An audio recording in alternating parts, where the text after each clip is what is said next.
Zoruba inaweza kutulizwa. Na kilichotuliza zoruba wakati wanafunzi wako pamoja na Yesu ni ufunuo. Sema ufunuo. Unajua zoruba ni ile season ya mateso inaopita katika maisha ya mwanadamu. Zoruba ni ile hali ya ukame inaokutana na maisha ya mwanadamu. Zoruba ni ile hali ya kuishi bila matumaini katika maisha ya mtoto wa Mungu. Bwana Yesu asifiwe. Tutasoma, hatutarudia maandiko tuliyosoma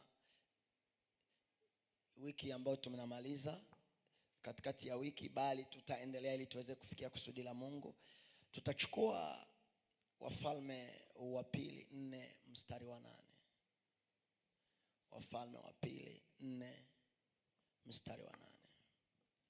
Tutasoma kwa uwezo wa Roho Mtakatifu.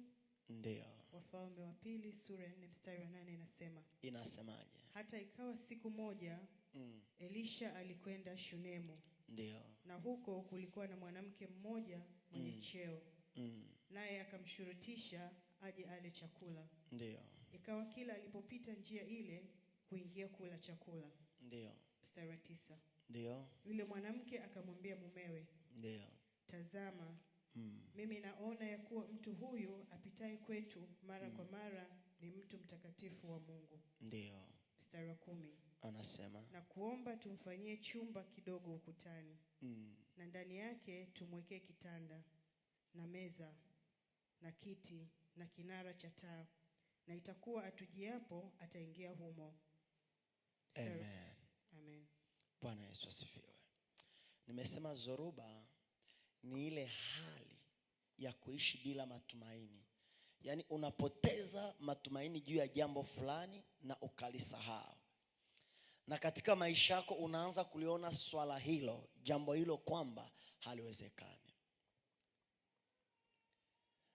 Na kuna vitu vingine vimekuwa vikiharibika na kufa na vinatoka katika ufahamu wetu, na tunaanza kuona kwamba jambo hilo si tena haki yetu. Zoruba inaweza ikapiga vision yako, inaweza ikaipiga haki yako na ikakufikisha kwa level mpaka ukaisahau kwamba hii ni haki yako. Zoruba inaweza kukufanya kwamba iliyo haki yako ukasahau, ukaona kwamba si haki yako.